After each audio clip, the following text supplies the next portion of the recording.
ಟೀಕೆಗಳ ರಚನೆ ಮಾಡಿರುವಂಥ ಆಚಾರ್ಯ ಶ್ರೀ ಅಮೃತಚಂದ್ರ ದೇವ ಈ ಪುರುಷಾರ್ಥ ಸಿದ್ಧಿ ಉಪಾಯವೆಂಬ ಹೆಸರಿನ ಗ್ರಂಥವನ್ನು ಇಂದಿಗೆ ಸುಮಾರು 1100 ವರ್ಷಗಳ ಪೂರ್ವದಲ್ಲಿ ಮಾಡಿದ್ದರು.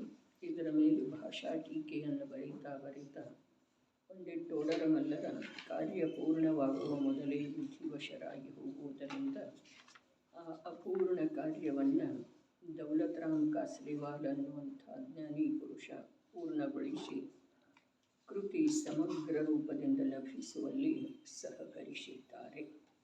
ಸಮ್ಯಕ್ ಚಾರಿತ್ರ ಅಧಿಕಾರ ನಡೀತಾ ಇದೆ. ಅದರಲ್ಲಿ 148ನೇ ಶ್ಲೋಕ ಸಾಮಾಯಿಕ ಶಿಕ್ಷಾವ್ರತ. ರಾಗದ್ವೇಷ ತ್ಯಾಗಾನ್ ನಿಖಿಲ ದ್ರವ್ಯೇಷು ಸಾಮ್ಯಂ ಅವಲಂಬ್ಯ ತತ್ವೋಪಲಬ್ಧಿಮೂಲಂ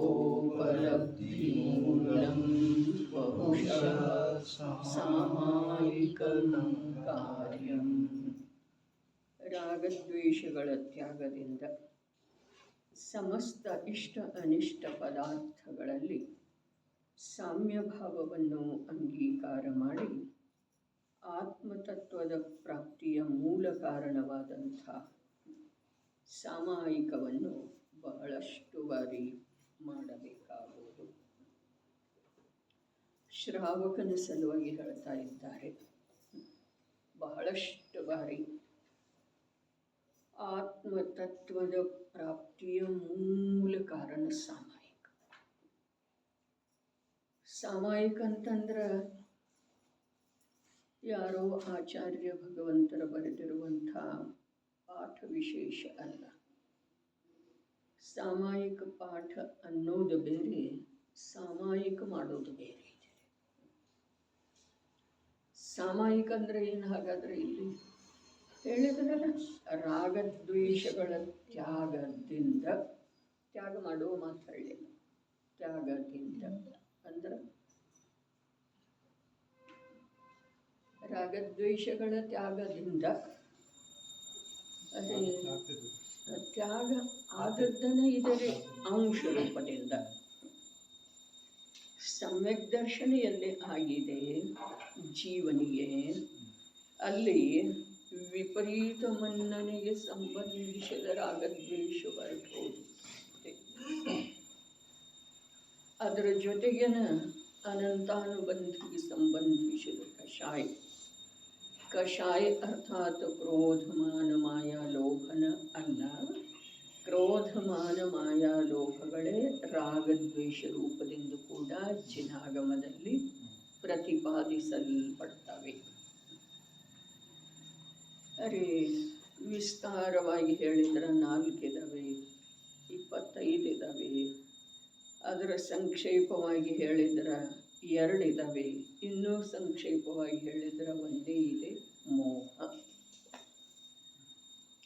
ಹಾಗಾದರೆ ಇಲ್ಲಿ ರಾಗದ್ವೇಷ ಅಂಥೇಳಿ ಹೇಳಿ ಆಚಾರ್ಯ ಭಗವಂತರ ಈ ಸಮ್ಯಕ್ ದೃಷ್ಟಿ ಜೀವ ಮುಂದೇನು ಮಾಡ್ತಾನೆ ಅನ್ನೋದನ್ನು ಹೇಳಿದ್ದಾರೆ. ಸಮ್ಯಕ್ ದರ್ಶನ ಪ್ರಾಪ್ತ ಆದ ನಂತರ ಮುಂದೇನು ಮಾಡ್ತಾನೆ, ಮಾಡಬೇಕು ಅಂಥೇಳಿ ಅವನಿಗೆ ಹೇಳಿಲ್ಲ, ಅವ ಮಾಡ್ತಾನೆ ಅನ್ನೋದನ್ನು ಹೇಳಿದ್ದಾರೆ. ಇಲ್ಲಿ ಮಾಡಬೇಕಾಗುವುದು ಅಂಥೇಳಿ ಹೇಳಿದರು, ಆದ್ರೆ ಅವನಿಗೆ ಅದು ಮಾಡಬೇಕಾಗ್ತಿದೆ ನೋಡಪ್ಪ ಮುಂದೆ ಹೋಗಬೇಕಾದ್ರೆ ಅನ್ನುವ ಅಭಿಪ್ರಾಯ ಇಲ್ಲಿ ಇದೆ ರೀ. ಅಂದ್ರೆ ರಾಗದ್ವೇಷಗಳದ್ದು ತ್ಯಾಗ ಅವನಿಗೆ ಅಂಶ ರೂಪದಿಂದ ಆಗಿದೆ ಅನ್ನೋದೇನು ಈಗ ಕಥನ ಮಾಡಿತು. ಅಂಶ ರೂಪದಿಂದಲ್ಲ, ಅವನಿಗೆ ತ್ಯಾಗನ ಆಗಿದೆ ರೀ. ಯಾಕೆಂತಂದ್ರೆ ಅನಂತ ಸಂಸಾರದ ಕಾರಣೀಭೂತವಿರುವಂಥ ರಾಗದ್ವೇಷಗಳ ಹೊರಟು ಹೋದ ನಂತರ ಯಾವ ಅಲ್ಪ ಸಂಸಾರಕ್ಕೆ ಕಾರಣ ಆಗುವಂಥ ವಿಕಾರಿ ಭಾವ ರಾಗದ್ವೇಷ ಕಷಾಯ ಇದಾವೆಯೋ ಅವು ನಿಜವಾಗಿ ಅನಂತ ಸಂಸಾರದ ಅಪೇಕ್ಷಾದಿಂದ ಇಲ್ಲ ಅಂಥೇಳಿ ಅರ್ಥ ರೀ. ಅನಂತ ಸಂಸಾರ ಯಾವುದರಿಂದ ಆಗುತ್ತಿದೆಯೋ ಅದುವೇ ನಿಜವಾಗಿ ವಿಕಾರಿ ಭಾವ ಇದೆ. ಅದೇ ನೋಡ್ರಿ, ಅದು ಯಾವುದೇ ಅನುಯೋಗದ ಕಥನ ಇರಲಿ, ಯಾವುದೇ ಅನುಯೋಗ, ದ್ರವ್ಯಾನುಯೋಗದಲ್ಲಿ ಮಾತ್ರ ಹೀಗೆ ಹೇಳಿದರೆ ಅನ್ನೋ ಮಾತಿಲ್ಲ. ಇದಂತೂ ಚರಣಾನುಯೋಗಿ ಇದ್ದರೆ ಯಾವುದೇ ಅನುಯೋಗದ ಮಾತಿರಲಿ. ಆದರೆ ಎಲ್ಲಿ ಅನಂತ ಸಂಸಾರದ ಕಾರಣ ಬಿಟ್ಟು ಹೋಗಿದೆಯೋ, ಎಲ್ಲಿ ಅನಂತ ಸಂಸಾರದ ಕಾರಣ ಬಿಟ್ಟು ಹೋಗಿದೆಯೋ ಅಲ್ಲಿ ಸಂಸಾರದ ಕಾರಣ, ಅಲ್ಪ ಸಂಸಾರದ ಕಾರಣ ವಿದ್ಯಮಾನ ಇದ್ರೂ ಕೂಡ ಸಂಸಾರದ ಕಾರಣದ ಅಭಾವ ಆಗಿದೆ ಅನ್ನುವಂಥ ಕಥನನ ಆಗಮದೊಳಗೆ ಬರ್ತಿದೆ. ಅರೆ ಉತ್ಕೃಷ್ಟ ಅಂತಂದ್ರೆ ಅರ್ಧ ಪುದ್ಗಲ ಪರಾವರ್ತನ ಸಂಸಾರದಲ್ಲಿ ಉಳಿತಾನೆ ಅನ್ನೋದ ಕಥನ ಆಗಮದಲ್ಲಿ ಇದ್ರೂ ಕೂಡ ಅರ್ಧ ಪುದ್ಗಲ ಪರಾವರ್ತನ ಸಂಸಾರ ಕೂಡ ಅನಂತ ಸಂಸಾರದ ಅಪೇಕ್ಷಾದಿಂದ ಇಲ್ಲಂದಂಗನ ಅಲ್ಪ ಇದೆ.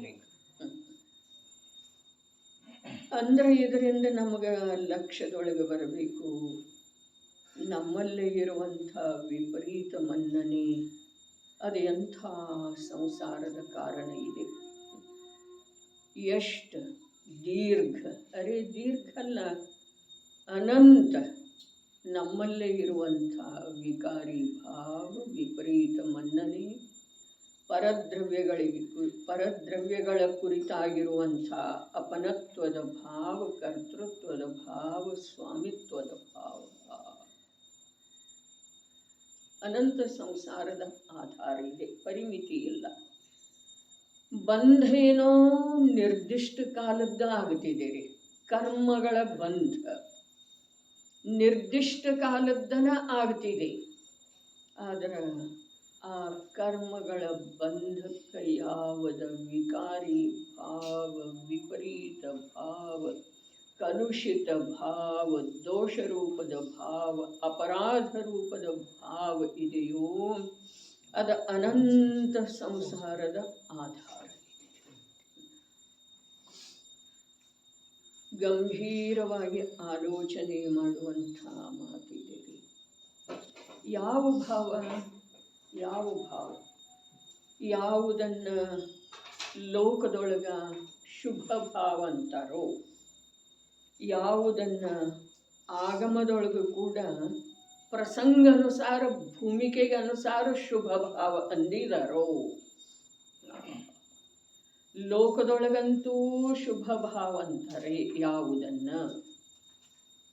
ಯಾವುದನ್ನ ಜಿನಾಗಮದಲ್ಲಿ ಕೂಡ ಪ್ರಸಂಗಾನುಸಾರ, ಭೂಮಿಕೆಗೆ ಅನುಸಾರ ಶುಭ ಭಾವ ಅಂತ ಹೇಳಿದಾರೋ, ಆ ಶುಭ ಭಾವ ಕೂಡ ಆತ್ಮನ ಅನುಭೂತಿ ರೂಪದ ಸಮ್ಯಕ್ ದರ್ಶನ, ಮೋಕ್ಷ ಮಾರ್ಗದ ಆರಂಭ ರೂಪದ ರತ್ನತ್ರಯಮಯ ಪವಿತ್ರ ಭಾವ ಅಥವಾ ರತ್ನತ್ರಯಮಯನಾದಂಥ ಶುದ್ಧಾತ್ಮನ ಸ್ವೀಕೃತಿಯ ಭಾವ, ಅನುಭೂತಿಯ ಭಾವ ಎಲ್ಲಿಯವರೆಗೆ ಇಲ್ಲವೋ ಆ ಶುಭ ಭಾವ ಏನಿದೆ ಅನಂತ ಸಂಸಾರದ ಕಾರಣ.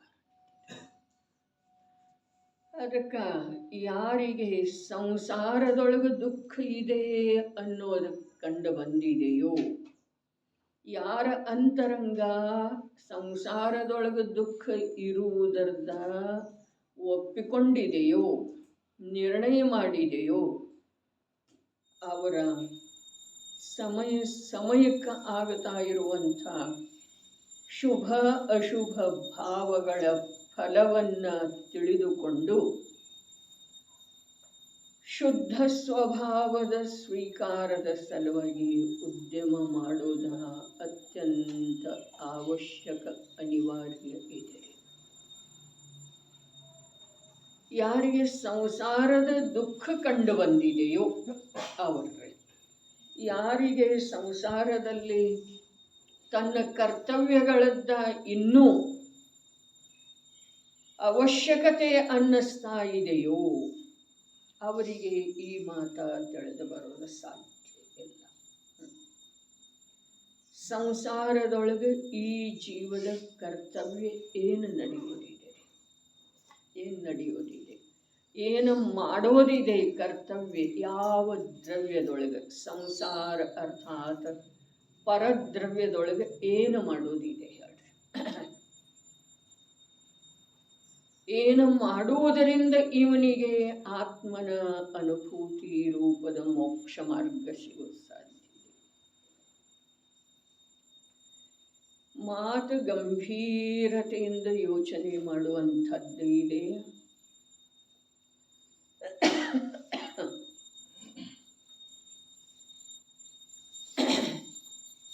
ಯೋಚನೆ ಮಾಡದೇ ಹೋದರೆ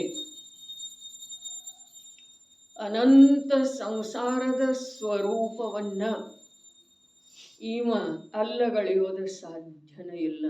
ಇವ ಅನಂತ ಸಂಸಾರದೊಳಗನ ಅದನ್ರಿ. ಇದು ಯಾವ ಅಲ್ಪದಾದಂಥ ಸಮಯ ನಮಗ ನಮ್ಮ ಸ್ವರೂಪವನ್ನ, ಸಂಸಾರದ ಸ್ವರೂಪವನ್ನ, ಅನಾದಿ ಕಾಲದಿಂದ ಕಳೆದು ಹೋಗಿರುವಂಥ ನಮ್ಮ ಜೀವನದ ದುಃಖವನ್ನ, ಭವಿಷ್ಯದೊಳಗೆ ರೂಪಿಸಿಕೊಳ್ಳಬಹುದಾದಂಥ ಸುಖದ ಮಾರ್ಗದ ಸ್ವರೂಪವನ್ನ ತಿಳಿಯುವ ಅವಕಾಶ ಅಥವಾ ವಿಚಾರ ಮಾಡುವ ಅವಕಾಶ ಇದಿಷ್ಟ ಇದೆ ರೀ. ಜಿನಾಗಮದ ಸಂಯೋಗ ಏನಿದೆ ಅಲ್ಲ ಅದಷ್ಟೇ. ಅದಕ್ಕೆ ಇಲ್ಲಿ ರಾಗದ್ವೇಷಗಳ ತ್ಯಾಗದಿಂದ ಅಂಥೇಳಿ ಹೇಳಿದ್ರು. ಅವನದ ತ್ಯಾಗ ಆದದ್ದು ಇದೆ, ರಾಗದ್ವೇಷಗಳ ತ್ಯಾಗ ಆದದ್ದಿದೆ. ಅರ್ಥಾತ್ ರಾಗದ್ವೇಷಗಳ ಉತ್ಪತ್ತಿಗೆ ನಿರಂತರ ಯಾವ ಪರದ್ರವ್ಯಗಳಲ್ಲಿ ತನ್ನ ಮೊದಲಾದ ಭಾವಗಳಿದ್ದುವೋ ಆ ಭಾವಗಳದ್ದು ತ್ಯಾಗ ಆಗಿದೆ. ಮಮತೆಯ ಭಾವ ಇರಬಹುದು, ತಾನೆನ್ನುವ ಭಾವ ಇರಬಹುದು, ಮಾಡ್ತೇನನ್ನುವ ಭಾವ ಇರಬಹುದು, ಭೋಗಿಸ್ತೇನನ್ನೋ ಭಾವ ಇರಬಹುದು. ಆ ಭಾವಗಳದ್ದು ತ್ಯಾಗ ಆಗಿದೆ ರೀ. ಎಲ್ಲಿ ಆತ್ಮನ ಅನುಭೂತಿ ಆಗಿದೆಯೋ ಅಲ್ಲಿ. ಹಾಗಾದ್ರೆ ರಾಗದ್ವೇಷದ ಕಾರಣ ಯಾವ ಇದಾವೆಯೋ ಆ ಕಾರಣ ಅರ್ಥಾತ್ ನಿಮಿತ್ತವಿರುವ ಪರದ್ರವ್ಯಗಳ ಕುರಿತಾಗಿರುವಂಥ ಅನಾದಿ ಮನ್ನನೆ ಬಿಟ್ಟು ಹೋಗಿರುವುದರಿಂದ ಅವೇನು ಮಾಡ್ತಾನೆ, ಪದಾರ್ಥಗಳಲ್ಲಿ ಇಷ್ಟ ಅನಿಷ್ಟ ಬುದ್ಧಿ ಮಾಡುವುದಿಲ್ಲ. ಪದಾರ್ಥಗಳಲ್ಲಿ ಇಷ್ಟ ಅನಿಷ್ಟ ಬುದ್ಧಿ ಅವನಲ್ಲೇನ ಆಗುವುದಿಲ್ಲ. ಇಷ್ಟಾನಿಷ್ಟ ಬುದ್ಧಿಯಿಂದ ರಾಗದ್ವೇಷ ಆಗ್ತಾವೋ ಅಥವಾ ರಾಗದ್ವೇಷದಿಂದ ಇಷ್ಟಾನಿಷ್ಟ ಬುದ್ಧಿ ಆಗ್ತಿದೆ.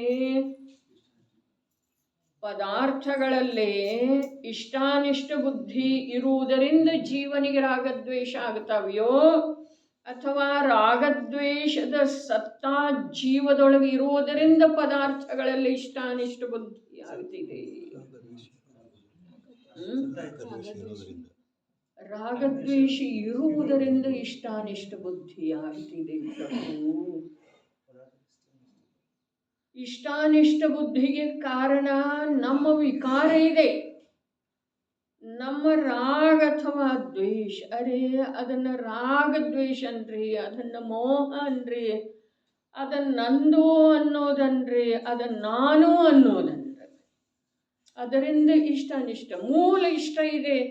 ಈ ದೇಹ ನಾನು ಅನ್ನುವುದರಿಂದನ ಪ್ರತಿಯೊಂದು ಪರಪದಾರ್ಥ ಯಾವುದು ದೃಷ್ಟಿಗೋಚರ ಆಗ್ತಿದೆಯೋ ಅದರಲ್ಲಿ ಇಷ್ಟ ಅಥವಾ ಅನಿಷ್ಟ ಬುದ್ಧಿ ಆಗದ ವಿನಃ ಇರೋದನ ಸಾಧ್ಯ. ದೇಹ ಅಂದ್ರೆ ನಾನು. ಅರೇ ಇದು ಅನಾದಿ ಕಾಲದಿಂದ ದೃಢವಾದ ನಂಬಿಕೆ ಇದೆ ಜೀವದಲ್ಲಿ. ಈ ಪ್ರಾಪ್ತ ದೇಹ ಏನಿದೆ, ಈ ದೇಹ ಅಂದ್ರೆ ನಾನು, ವಿಕಲ್ಪ ಇಲ್ಲ. ಇಷ್ಟೆಲ್ಲ ಭೇದ ಕಥನ ಏನು ಇದೆ ಇದು ಯಾವುದೂ ಬೇಕಿಲ್ಲ. ಅವನ ಅಭಿರುಚಿಯೊಳಗೆ, ಅವನ ಅಭಿಪ್ರಾಯದೊಳಗೆ, ಅವನ ಮನ್ನಣೆಯೊಳಗೆ, ಅವನ ಅನುಭೂತಿಯೊಳಗೆ ನಿರಂತರ ದೇಹ ಅಂದ್ರೆ ತಾನು ಅನ್ನೋದೇನು ಅನುಭೂತಿ ಇದೆಯಲ್ಲ, ಆ ಅನುಭೂತಿಯ ಹೆಸರನ್ನ ರಾಗದ್ವೇಷ ಅನ್ರಿ ಅಥವಾ ಮೋಹನ್ರಿ. ಅದಕ್ಕೆ ಪ್ರಾರಂಭದೊಳಗೆ ಹೇಳಿತು ಕಷಾಯ 4 ಇದಾವೆ, 25 ಪ್ರಕಾರದ ಭಾವ ಇದ್ದಾವೆ ಕಷಾಯದ್ದು. ಕಷಾಯ ಮತ್ತು ನೋ ಕಷಾಯ. ಅವುಗಳನ್ನು ಸಂಕ್ಷಿಪ್ತದೊಳಗೆ ಹೇಳಿದರೆ ರಾಗದ್ವೇಷ. ಇಲ್ಲಿ ರಾಗದ್ವೇಷ ಅಂಥೇಳಿ ಹೇಳಿದರು. ರಾಗದ್ವೇಷ ಅಂಥೇಳಿ ಹೇಳಿದರು. ಅದಕ್ಕಿಂತ ಸಂಕ್ಷಿಪ್ತದೊಳಗೆ ಹೇಳಿದರೆ ಒಂದು ಮೋಹ. ಮೋಹ ಅಂತಂದ್ರೆ ಏನ? ಯಾವುದು ತನ್ನದಲ್ಲವೋ, ಎಂದೂ ತನ್ನದಾಗುವ ಸಾಧ್ಯತೆ ಇಲ್ಲವೋ ಅದನ್ನು ತಾನು ಅಂಥೇಳಿ ನಂಬೋದೇನಿದೆ, ಇದು ಮೋಹ ಇದೆ. ಅದು ಯಾವುದ? ಅದು ಈ ದೇಹ. ಯಾವುದು ತನ್ನದಿಲ್ಲವೋ, ಎಂದೂ ತನ್ನದಾಗುವ ಸಾಧ್ಯತೆ ಇಲ್ಲ, ಯಾವುದ? ಈ ದೇಹ. ಹಾಗಾದರೆ ಈ ದೇಹವನ್ನು ನಾನು ಅಂಥೇಳಿ ನಂಬೋದೇನಿದೆ, ಇದು ಮೋಹ ಇದೆ.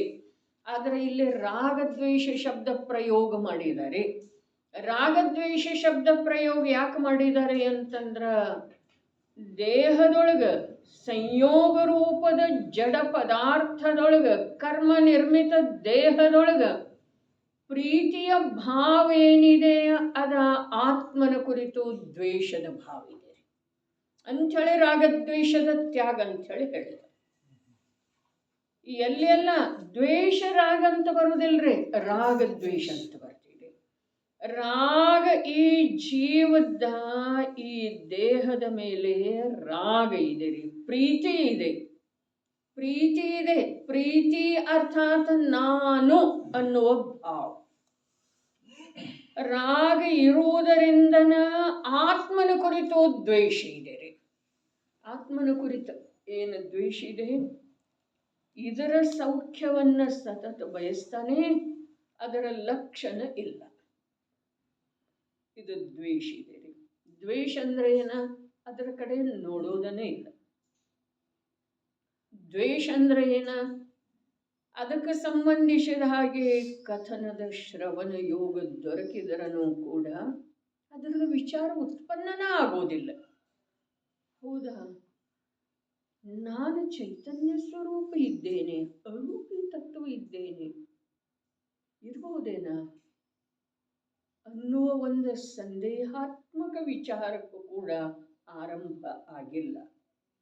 ನಾನು ಇಂಥವಿದ್ದೇನೆ ಅಂಥೇಳಿ ಆಗಮದ ಆಧಾರದಿಂದ ಹೇಳಿದರನೂ ಕೂಡ ಅಥವಾ ಕೇಳಿದರನೂ ಕೂಡ ಅಂಥವ ಇದ್ದೇನೆ ಅನ್ನುವ ವಿಚಾರ ನಮ್ಮ ನಿರಾಲಂಬಿ ಜ್ಞಾನದೊಳಗ ಯಾವತ್ತಾದರೂ ಬಂದಿದೆಯಲ್ಲ?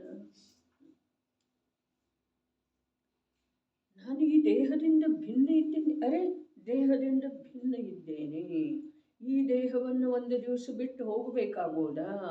ಎಷ್ಟೋ ಜೀವರುಗಳ ನಮ್ಮ ಸಂಯೋಗದಲ್ಲಿದ್ದವರ ದೇಹವನ್ನು ಬಿಟ್ಟು ಹೋದದ್ದನ್ನು ನೋಡಿದ್ದೇವೆ. ಇದು ಎಲ್ಲ ನಮ್ಮ ಬಹಿರ್ಮುಖ ಜ್ಞಾನದೊಳಗ ಯಾವತ್ತಾದರೂ ಒಮ್ಮೆ ವಿಕಲ್ಪ ರೂಪದಿಂದ, ಆಗಮದ ಆಧಾರದಿಂದ ಕೂಡ ಅಂಥ ವಿಕಲ್ಪ ರೂಪದಿಂದ ಬಹಿರ್ಜ್ಞಾನದೊಳಗೆ ಎಂದಾದರೂ ಒಮ್ಮೆ ಬಂದಿದ್ರೂ ಕೂಡ ಆ ವಿಪರೀತ ಶ್ರದ್ಧೆ ಏನಿದೆ ಅಲ್ಲ, ಏನ ಈ ದೇಹ ಅಂದ್ರೆ ನಾನು ಅನ್ನೋದು, ಆ ಶ್ರದ್ಧೆ ಅನ್ರಿ ಅಥವಾ ಅನುಭವ ಅನ್ರಿ, ಆ ಅನುಭವಕ್ಕೆ ಸ್ವಲ್ಪ ಏನಾದರೂ ಬಾಧೆ ಬರುವ ಹಾಗೆ ವಿಚಾರ ಉತ್ಪನ್ನ ಆಗಿದೆನಾ, ಸಂದೇಹ ಉತ್ಪನ್ನ ಆಗಿದೆನಾ? ಹೌದಾ? ಆ ರೂಪಿ ತತ್ವಕ್ಕೆ ಯಾವೂ ಪರದ್ರವ್ಯದ ಅವಶ್ಯಕತೆ ಇಲ್ಲ. ಆ ಅರೂಪಿ ತತ್ವದೊಳಗೆ ಎಂಥ ಸುಖ ಇರಬಹುದು? ಆ ಅರೂಪಿ ತತ್ವ, ಅರೆ ದೇಹಕ್ಕೆ ಆಹಾರ ಇಲ್ಲ, ನೀರು ಇಲ್ಲ, ವಿಶ್ರಾಂತಿ ಇಲ್ಲ, ಅದರ ಕಡೆಗೆ ಗಮನನೇ ಇಲ್ಲದೆ ಇರುವಂಥ ಆ ಮುನಿರಾಜರಿಗೆ, ಆ ತಪೋಧನರಿಗೆ ಆಂತರ್ಯದೊಳಗೆ ಎಂಥ ಆನಂದ ಆಗ್ತಿರಬಹುದು ಅನ್ನೋದರ ವಿಚಾರ ನಮಗೆ ಯಾವತ್ತಾದರೂ ಬಂದಿದೆಯಲ್ಲ? ಆ ಆತ್ಮತತ್ವ ಎಂಥದ್ದು ಇರಬಹುದು? ನಿಜವಾಗಿನ ಆ ಆತ್ಮತತ್ವದ ಉಪಲಬ್ಧಿ ಆದಮೇಲೆ ಇವೆಲ್ಲವುಗಳ ಅಸಾರಾಗಿ ಹೋಗ್ತವೇನ ಅನ್ನೋದರ ವಿಚಾರ ಮೊದಲ ಆರಂಭ ಆಗಲಿಕ್ಕೆ ಬೇಕ್ರಿ. ಯಾವತ್ತಾದರೂ ಆಗಿದೆಯನ? ಎಷ್ಟೋ ಬಾರಿ ಕೇಳಿದೆವು, ದೇಹದಿಂದ ಆತ್ಮ ಭಿನ್ನ ಇದ್ದಾನೆ, ಅವನು ಸುಖ ಸ್ವರೂಪಿ ಇದ್ದಾನೆ, ಜ್ಞಾನ ಮತ್ತು ಆನಂದದ ಸಾಕಾರ ಮೂರ್ತಿ ಇದ್ದಾನೆ, ಅವ ಇದ್ದಕ್ಕಿದ್ದ ಹಾಗೆ ಈ ದೇಹವನ್ನು ಯಾವುದೋ ಪ್ರಕಾರದ ವಿಚಾರ ಅಥವಾ ಪೂರ್ವ ನಿಯೋಜನೆ ಇಲ್ಲದನ್ನು ಬಿಟ್ಟು ಹೋಗ್ತಾನೆ. ಇದು ಯಾವುದೆಲ್ಲ ಕೇಳಿದ್ರೂ ಕೂಡ ಆ ಆತ್ಮನ ಸ್ವರೂಪ ಎಂಥದ್ದಿರಬಹುದು, ಆ ಆತ್ಮನಲ್ಲಿ ಅರೂಪಿ ಶಕ್ತಿ ಎಂಥದ್ದಿರಬಹುದು, ಆ ಅರೂಪಿ ಶಕ್ತಿಯ ಬಲದಿಂದ ಆ ಮೋಕ್ಷದವರೆಗೆ ಹೇಗೆ ಹೋಗ್ತಿರಬಹುದು, ಆ ಮೋಕ್ಷದೊಳಗೆ ಅನಂತಾನಂತ ಕಾಲದವರೆಗೆ ಯಾವ ಪರದ್ರವ್ಯ ಇಲ್ಲದನ್ನು ಹೇಗೆ ಇರ್ತಿರಬಹುದು ಎಂದಾದರೂ ಸ್ವತಂತ್ರವಾಗಿ ವಿಚಾರ ನಾವು ಮಾಡಿದ್ದೇವೆ ಅಂದ್ರೆ ನಮಗ ನಮ್ಮ ಆತ್ಮಸ್ವರೂಪದ ವಿವೇಚನೆಯನ್ನು ಆಗಮದ ಮೂಲಕ ಕೇಳಿದರನು, ಗುರುವಿನ ಮುಖಾರವಿಂದದಿಂದ ಆಲಿಸಿದರನು ಕೂಡ ನಮಗ ಅದರ ಕಡೆಗೆ ನೋಡಬೇಕು, ಅದರ ಕಡೆಗೆ ನೋಡುವ, ಅದನ್ನು ಪ್ರಾಪ್ತ ಮಾಡಿಕೊಳ್ಳುವ, ಅದನ್ನು ಒಮ್ಮೆ ತಿಳ್ಕೊಂಡು ಬಿಡುವ ವಿಚಾರ ಆರಂಭನ ಆಗಿಲ್ಲ ಅಂದಮೇಲೆ ಆ ವಿಚಾರ ಆರಂಭ ಆಗದೇ ಇರುವುದರ ಹೆಸರು ದ್ವೇಷಿಗೆ. ಯಾರ ಸಲುವಾಗಿ ದ್ವೇಷ? ಆತ್ಮನ ಸಲುವಾಗಿ ದ್ವೇಷ. ಆ ದ್ವೇಷಕ್ಕೆ ಕಾರಣ ಯಾವುದ? ಈ ರಾಗ. ಈ ರಾಗ, ಇದು ನಾನು ಇದರ ಸಲುವಾಗಿ ಏನೆಲ್ಲ ಮಾಡ್ತಾ ಇರ್ತೇವ್ರಿ ಹೊರಗಡೆ, ಹೌದು ಅಥವಾ ಇಲ್ಲ? ಇದರ ಸಲುವಾಗಿ ಏನೆಲ್ಲ ಮಾಡ್ತಾ ಇರುವುದರ ಹೆಸರು ರಾಗ, ಅದರ ಕಡೆಗೆ ಲಕ್ಷ್ಯ ಕೊಡದೇ ಇರುವುದರ ಹೆಸರು ದ್ವೇಷ. ಯಾವುದರ ಕಡೆಗೆ ಲಕ್ಷ್ಯ ಕೊಡಲಿಲ್ಲ? ಯಾವುದ ನಿಜವಾಗಿ ನಾನಿದ್ದೇನೋ, ಅರೆ ಇದರ ಕಡೆಗೆ ಎಷ್ಟೇ ಲಕ್ಷ್ಯ ವಹಿಸಿದರನು ಇದರ ಸಲುವಾಗಿ ಬೇಕಾಗಿರುವಂಥ ಅನೇಕಾನೇಕ ಸಾಮಗ್ರಿಗಳ ಸಲುವಾಗಿ ಜೀವನ ಬುದ್ಧಿ ಸಂಪೂರ್ಣ ಸಮರ್ಪಿತ ಮಾಡಿದರನು ಕೂಡ ಇದು ಬಿಟ್ಟು ಹೋಗ್ತಿದೆ. ಅದ ಯಾವಾಗಲೂ ನನ್ನ ಸ್ವರೂಪ ಇದೆ, ಅದರಿಂದ ನನ್ನ ವಿಯೋಗ ಆಗುವುದಿಲ್ಲ. ಇದರಿಂದ ಆಗ್ತಿದೆ, ಅದರಿಂದ ಆಗ್ತಿದೆ, ಅದರಿಂದ ಆಗ್ತಿದೆ, ಅದರಿಂದ ಆಗ್ತಿದೆ, ಮತ್ತೊಂದರಿಂದ ಆಗ್ತಿದೆ, ಮತ್ತೊಂದರಿಂದ ಆಗ್ತಿದೆ, ಆ ಜಾಗದಿಂದ ಆಗ್ತಿದೆ, ಆ ವಾಹನದಿಂದ ಆಗ್ತಿದೆ, ಈ ಮನೆಯಿಂದ ಆಗ್ತಿದೆ, ಈ ಪುತ್ರಾಧಿಕರಿಂದ ಆಗ್ತಿದೆ. ಅದರ ಜ್ಞಾನ ಸ್ವರೂಪಿ ಅನಂತ ಶಕ್ತಿ ಸಂಪನ್ನ ಯಾವುದು ನಿಜ ತತ್ವ ಇದೆಯೋ ಅದು ನನ್ನನ್ನು ಬಿಟ್ಟು ಯಾವಾಗೂ ಎಲ್ಲೂ ಹೋಗುವುದಿಲ್ಲ. ನಾನಂದ್ರೆ ಯಾರ? ನಾನಂದ್ರೆ ನಿರಂತರ ಅನುಭವ ಮಾಡ್ತಾ ಇರುವಂಥ, ಅನುಭವದಲ್ಲಿ ಬರ್ತಾ ಇರುವಂಥ ನನ್ನ ಯಾವ ಪ್ರಗಟ, ನನ್ನ ಅಥವಾ ನಾನು ಅನ್ನುವಂಥದ್ದೇ ಏನೋ ಒಂದು ಅರೂಪಿ ಭಾವ, ಅನುಭವಗಮ್ಯ ಭಾವ ಇದೆಯೋ ಆ ಭಾವವನ್ನು ಆ ಅನಂತ ಶಕ್ತಿ ನಿಲಯ ಎಂದು ಬಿಟ್ಟು ಹೋಗೋ ಸಾಧ್ಯ. ಇಲ್ಲಿ ರಾಗದ್ವೇಷಗಳ ತ್ಯಾಗ ಬಹಳ, ಆ ಶಬ್ದ ಏನಿದೆಯಲ್ಲ ಅದು ಸಮ್ಯಕ್ ದರ್ಶನದ ಸೂಚಕ ಇದೆ, ಸಮ್ಯಕ್ ದರ್ಶನ ಉತ್ಪತ್ತಿಯ ಪ್ರೇರಕ ಇದೆ. ಏನ? ರಾಗದ್ವೇಷಗಳ ತ್ಯಾಗದಿಂದ. ರಾಗ ಯಾವುದ? ಶರೀರ ನಾನು ಅನ್ನೋದ, ಶರೀರಕ್ಕೆ ಬೇಕಾಗಿರುವಂಥ ಅನೇಕಾನೇಕ ಪದಾರ್ಥಗಳಲ್ಲೇ ಉದ್ಯಮ ಮಾಡ್ತಾ ಇರೋದು, ವ್ಯವಹಾರ ಮಾಡ್ತಾ ಇರೋದು, ಬುದ್ಧಿಯ ವಿನಿಯೋಗ ಮಾಡ್ತಾ ಇರೋದು, ಇದು ರಾಗ ಇದೆ. ಮತ್ತು ಆತ್ಮನ ಕುರಿತಾಗಿ ಯಾವ ಪ್ರಕಾರದ ಕಾಳಜಿ ಅಥವಾ ನಾನು ಅನ್ನೋದು ಗುರುಪದೇಶದ ಮೂಲಕ ಕೂಡ ಆ ಪ್ರಕಾರದ ನಾನೆನ್ನುವ, ತಿಳ್ಕೊಳ್ಬೇಕೆನ್ನುವ, ಕಂಡುಕೊಳ್ಳಬೇಕೆನ್ನುವ, ಪಡೆದುಕೊಳ್ಳಬೇಕೆನ್ನುವಂಥ ಯಾವ ಭಾವದ ಅಂಶ ಉತ್ಪನ್ನ ಆಗದೇ ಇರೋದು ಇದು ದ್ವೇಷ. ಇಂಥ ರಾಗದ್ವೇಷಗಳ ತ್ಯಾಗ ಆದ ನಂತರ ಆಗುವುದರಿಂದ ಆಗಿ ಹೋಗಿದೆ ಅಂಥ ಜೀವ ಏನು ಮಾಡ್ತಾನೆ? ಪದಾರ್ಥಗಳಲ್ಲಿ ಇಷ್ಟ ಅನಿಷ್ಟ ಬುದ್ಧಿ ಮಾಡುವುದಿಲ್ಲ. ಏನು ಹೇಳಿದರೆ ಇಷ್ಟ ಅನಿಷ್ಟ ಸಮಸ್ತ ಇಷ್ಟ ಅನಿಷ್ಟ ಪದಾರ್ಥಗಳಲ್ಲಿ ಸಾಮ್ಯ ಭಾವವನ್ನು ಅಂಗೀಕಾರ ಮಾಡಿ, ಸಮಸ್ತ ಪದಾರ್ಥಗಳಲ್ಲಿ ಇಷ್ಟ ಅನಿಷ್ಟ ಪದಾರ್ಥಗಳಲ್ಲಿ ಅಂಥೇಳಿ ಹೇಳಿದರೆ, ಇಷ್ಟ ಅನಿಷ್ಟ ಪದಾರ್ಥದಲ್ಲಿ ಇಷ್ಟಿದೆ ಅನಿಷ್ಟಿದೆ, ಆದರೆ ಅನಾದಿ ಕಾಲದಿಂದ ಇವನಿಗೆ ಹಾಗೆ ಕಾಣಿಸ್ತಾ ಇದೆ. ಈಗ ಕೂಡ ಎಲ್ಲೇ ರಾಗದ್ವೇಷದ ತ್ಯಾಗ ಆಗಿಲ್ಲವೋ ಅಲ್ಲಿ ಪದಾರ್ಥಗಳ ಇಷ್ಟ ಅನಿಷ್ಟ ಕಾಣಿಸ್ತಾನೆ ಇದ್ದಾವೆ. ಸಮಸ್ತ ಪದಾರ್ಥ, ಯಾವ ಪದಾರ್ಥ ವಿಶ್ವದೊಳಗೇನು ಪದಾರ್ಥ ಇದಾವೆಯೋ, ಸಂಯೋಗದೊಳಗೆ ಏನು ಪದಾರ್ಥ ಬಂದಿದ್ದಾವೆಯೋ, ಜ್ಞಾನದೊಳಗೆ ಯಾವ ಪದಾರ್ಥಗಳ ಪ್ರಕಾಶಿತ ಆಗ್ತಾ ಇದ್ದಾವೆಯೋ ಅವು ನನ್ನೂ ಇರಬೇಕು, ಹೀಗೇನು ಮಾತಿಲ್ಲ. ಆದರೆ ಇಷ್ಟ ಅನಿಷ್ಟಂತೂ ನಿಯಮದಿಂದ ಇದೆ. ಯಾವುದು ನಮ್ಮ ಜ್ಞಾನಕ್ಕೆ ಗೋಚರ ಆಗ್ತಿದೆ ಅಲ್ಲ, ಆ ಪದಾರ್ಥಕ್ಕೆ ಸಂಬಂಧಿಸಿದ ಹಾಗೆ ಇಷ್ಟ ಅನಿಷ್ಟ ಭಾವ ಹಾಗೇ ಆಗ್ತಿದೆ ರೀ. ರೋಡ್ ನಮ್ಮದೇನ್ರಿ? ಯಾವುದು ನಮ್ದು? ನಮ್ಮ ಜ್ಞಾನದೊಳಗೆ ಯಾವುದು ಬರ್ತಿದೆ ಅದಕ್ಕೆ ಸಂಬಂಧಿಸಿದ ಹಾಗೆ ಇಷ್ಟ ಅಥವಾ ಅನಿಷ್ಟ ಭಾವ ಆಗ್ತಿದೆಯೋ ಅಥವಾ ಇಲ್ಲ? ಆಗ್ತಿದೆ. ಅದಕ್ಕೆ ಕಾರಣ ಏನ? ನನ್ನಲ್ಲೇನ ರಾಗದ್ವೇಷ. ರಾಗದ್ವೇಷ ಅಂತಂದ್ರೆ ಏನ? ಈ ಜಡದೇಹ ನಾನು ಅಂಥೇಳಿ ನಂಬಿ ಆ ಚೈತನ್ಯ ಸ್ವರೂಪದ ಕಡೆಗೆ ನೋಡದೆ ಇರುವುದೇ ಇದಕ್ಕೆ ಕಾರಣ ಇದೆ. ಯಾವ ಪದಾರ್ಥ ನನ್ನೂ ಅಂತೂ ಇಲ್ಲವೇ ಇಲ್ಲ. ಈ ಲೋಕದೊಳಗೆ ಯಾವ ನನ್ನ ಪದಾರ್ಥದವರಿಗೆ ಯಾವೂ ಇಲ್ಲ. ಆದರೆ ಯಾವ ಪದಾರ್ಥ ನನ್ನ ಜ್ಞಾನದೊಳಗೆ ಜ್ಞಾತ ಆಗ್ತವೆಯೋ ಅವುಗಳ ಕುರಿತಾಗಿ ನನ್ನಲ್ಲಿ ಇಷ್ಟ ಅನಿಷ್ಟ ಬುದ್ಧಿ ಆಗೇ ಆಗ್ತಿದೆ. ನಮ್ಮ ಬಸ್ತಿ, ನಮ್ಮ ಮನೆ, ನಮ್ಮ ಊರ ಎಲ್ಲಿ ಅದಾವ್ರೇನು? ಸಮಯ ಸಾರದೊಳಗೆ ಬರ್ತಿದೆಯಲ್ಲ, ಇದೆಲ್ಲ ನನ್ನ ದೇಶ, ನನ್ನ ರಾಷ್ಟ್ರ, ನಮ್ಮ ಊರ, ನಮ್ಮ ಗ್ರಾಮ. ಯಾವುದು ನಮ್ಮದು? ಯಾವುದ್ರೆ ಎಲ್ಲಿದೆ? ಅರೇ, ನಂದ ಅನ್ನೋದೇನಿದೆ ಅದರಾಗಿದೆ. ಅದರಿಂದ ಭಿನ್ನ ಯಾವುದಿದೆ? ಅದು ದ್ವೇಷ ಇದೆ ರೀ. ಪರಪದಾರ್ಥಗಳಲ್ಲಿ ಕೂಡ ರಾಗದ್ವೇಷ ಇದೆ. ಮತ್ತು ಪರಪದಾರ್ಥ ರೂಪ ದೇಹದಲ್ಲಿ ರಾಗಿರುವುದರಿಂದ ಸ್ವಪದಾರ್ಥದ ಕುರಿತು ದ್ವೇಷ. ಪರಪದಾರ್ಥದಲ್ಲೇನೂ ರಾಗದ್ವೇಷ ಇದೆ ರೀ. ಇದು ನಂದ ಅನ್ನಬೇಕಾದ್ರೆ ಅದು ಯಾವುದಿದೆ ಅಲ್ಲ, ಅದು ನಂದಲ್ಲ. ಎಲ್ಲಿ ಹೋದ್ರೂ ನಮ್ಮ ಮನೇನ ನಮ್ಗೆ ಅಂತಾರೇನಿಲ್ರಿ. ನಮ್ಮ ಊರು ನಮ್ಗೆ. ನಮ್ಮ ಬಸ್ತಿಗೆ ಹೋದಂಗೆ ಆಗೋದಿಲ್ಲ ನೋಡಿ. ನನಗೇ ಅನಿಸಿದ್ದರೆ ನಮ್ಮ ಬಸ್ತಿಯೊಳಗೆ ಯಾವ ಪ್ರಕಾರ, ಅರೆ ನಮ್ದು ಯಾವುದ ದಿನನಿತ್ಯವೂ ಯಾವುದು ನನಗೆ ಲಭ್ಯ ಇದೆಯೋ ಅದು ನಮ್ಮದ. ಮತ್ತು ಬೇರೆ ಯಾಕೆ ಬೇಕಾಗ್ತಿದೆ? ಅದೂ ಒಂದು ಪ್ರಕಾರದ ಕುತೂಹಲ, ಉತ್ಸಾಹ. ಬೇರೆನೂ ಬೇಕು. ಬೇರೆ ಏನೆಲ್ಲ ನೋಡಿದ ನಂತರ ಮತ್ತೆ ನಂದು ಬೇಕು. ಇದೆಲ್ಲ ಏನಿದೆ ರೀ? ಇದೆಲ್ಲ ಇಷ್ಟ ಅನಿಷ್ಟಕ್ಕೆ ಕಾರಣ ರಾಗದ್ವೇಷ. ಮೊದಲು ಅಲ್ಲಿ ಅನ್ಯ ಯಾವುದೋ ನವೀನ ಮಂದಿರ ನಿರ್ಮಾಣ ಮಾಡಿದ್ದಾರೆ ಅಂಥೇಳಿ ಹೇಳಿದ ನಂತರ ಅದನ್ನು ನೋಡ್ಬೇಕನ್ನುವ ರಾಗ. ಆಮೇಲೆ ಮತ್ತೆ ಆ ರಾಗ ಮತ್ತೆ ಪುನಃ ನಮ್ಮೂರಿನ ಬಸ್ತಿ. ಹೀಗೆ ಯಾವಾಗ ಆಗ್ತಿದೆಯೋ ಆವಾಗ ಆ ರಾಗದ ಸ್ಥಾನ ಬದಲಿ ಆಗ್ತಿದೆ. ಹೀಗೆ ಪರಪದಾರ್ಥಗಳಲ್ಲಿ ಕೂಡ ರಾಗದ್ವೇಷ ಮಾಡ್ತಾನೆ. ಇದು ಎಲ್ಲದಕ್ಕೂ ಮೂಲ ಕಾರಣ ಯಾವುದ?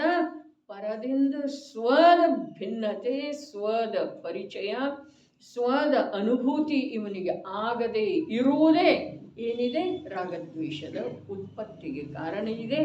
ಆ ರಾಗದ್ವೇಷ ಇರುವವರಿಗೆ ನಮಗೆ ಸಂಬಂಧಿಸಿದ ಪದಾರ್ಥ ಅಲ್ಲ ಅಂಥೇಳಿ ಇದ್ರೂ ಕೂಡ, ಬುದ್ಧಿಯೊಳಗಿದ್ರೂ ಕೂಡ ಮತ್ತದರಲ್ಲೇ ರಾಗದ್ವೇಷ ಮಾಡ್ತಾನೆ. ಇಷ್ಟ ಅನಿಷ್ಟ ಮಾಡ್ತಾನೆ.